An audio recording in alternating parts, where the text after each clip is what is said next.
Este é o seu tempo diário com Deus. Pare um instante e permita que o Senhor fale ao seu coração. 1º de fevereiro, Êxodo, capítulo 13, versículo 17, diz assim: Quando por fim o faraó deixou o povo sair, Deus não os conduziu pela estrada principal que cortava o território dos filisteus. Embora fosse um caminho mais curto, Deus disse: se eles tiverem de enfrentar uma batalha, pode ser que mudem de ideia e voltem ao Egito.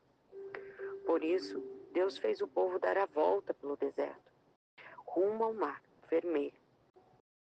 Assim os israelitas saíram do Egito com um exército preparado para marchar. Moisés levou consigo os ossos de José, pois José havia feito os filhos de Israel jurarem, dizendo: Deus certamente virá ajudá-los. Quando isso acontecer, levem meus ossos daqui com vocês. O povo saiu de Sucote e acampou em Etã, à beira do deserto. O Senhor ia adiante deles. Durante o dia, guiava-os com uma coluna de nuvem, e durante a noite fornecia luz com uma coluna de fogo. Isso permitiu que caminhassem de dia e de noite. E a coluna de nuvem não se afastava do povo durante o dia, nem a coluna de fogo durante a noite.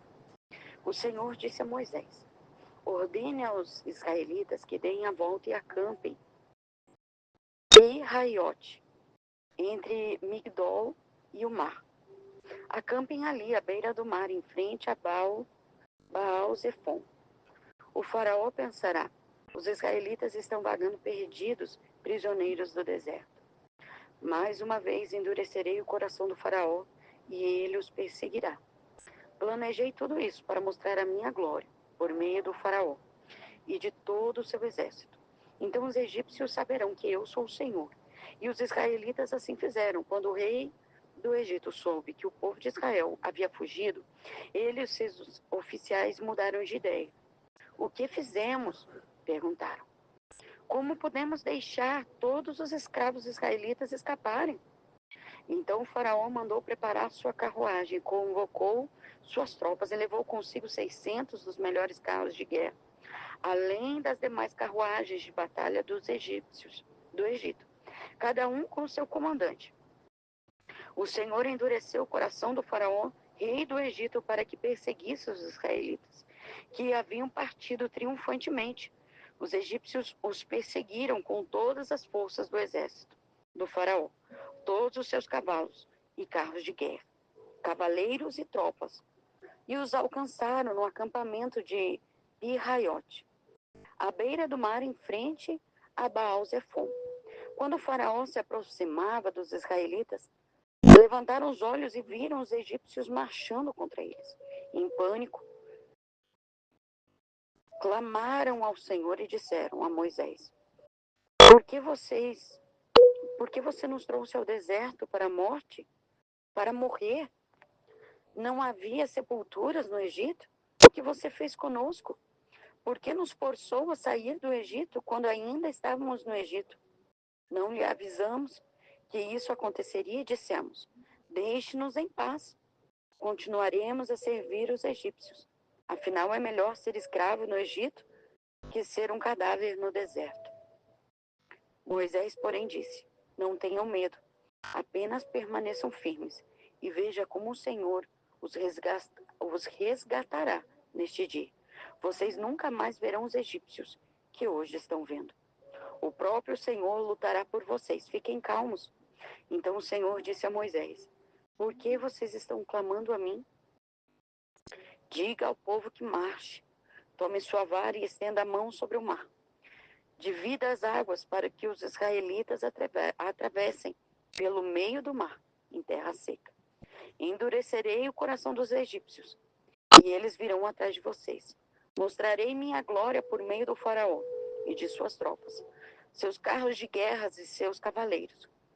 Quando a minha glória se manifestar por meio do faraó e de seus carros de guerra e seus cavaleiros, todo o Egito a verá, e saberá que eu sou o Senhor. Então o anjo de Deus que ia diante do acampamento de Israel se posicionou atrás do povo. A coluna de nuvem também mudou de lugar. Foi para a retaguarda e ficou entre o acampamento dos egípcios e o acampamento de Israel. A nuvem escura trouxe trevas para os egípcios, mas a luz para os israelitas. Com isso, 2 grupos não se aproximavam durante toda a noite. Então Moisés estendeu a mão sobre o mar, e com um forte vento leste, o Senhor abriu os caminhos no meio das águas. O vento soprou a noite toda, transformando o fundo do mar em terra seca. E o povo de Israel atravessou pelo meio do mar, caminhando em terra seca, com uma parede de água de um lado e do outro. Os egípcios, com todos os seus cavalos, carros de guerra e cavaleiros, perseguiram o povo até o meio do mar. Mas pouco antes do amanhecer, do alto da coluna de fogo e de nuvem, o Senhor olhou para o exército dos egípcios e causou grande confusão entre eles. Ele travou as rodas dos carros, dificultando a sua condução. Fujamos daqui para longe do povo de Israel, gritaram os egípcios. O Senhor está lutando por eles e contra o Egito. Então o Senhor disse a Moisés: estenda a mão sobre o mar, outra vez, e as águas correrão fortemente de volta a seu lugar, e cobrirão os egípcios seus carros de guerra e seus cavaleiros. Assim, ao amanhecer, Moisés estendeu a mão sobre o mar e as águas voltaram fortemente a seu lugar. Quando os egípcios tentaram escapar, foram de encontro às águas, e o Senhor os arrastou para dentro do mar. As águas voltaram e cobriram todos os carros de guerra e cavaleiros e todo o exército do faraó. Nenhum dos egípcios que havia perseguido Israel até o meio do mar sobreviveu. O povo de Israel, por sua vez, atravessou pelo meio do mar em terra seca, enquanto as águas formavam uma parede de cada lado. Foi assim que o Senhor libertou Israel das mãos dos egípcios naquele dia. E os israelitas conseguiram ver os cadáveres dos egípcios na praia. Quando o povo de Israel viu o grande poder do Senhor contra os egípcios, encheu-se de temor diante dele e passou a confiar no Senhor e em seu servo Moisés. Permaneça na presença. Deus já está cuidando de tudo.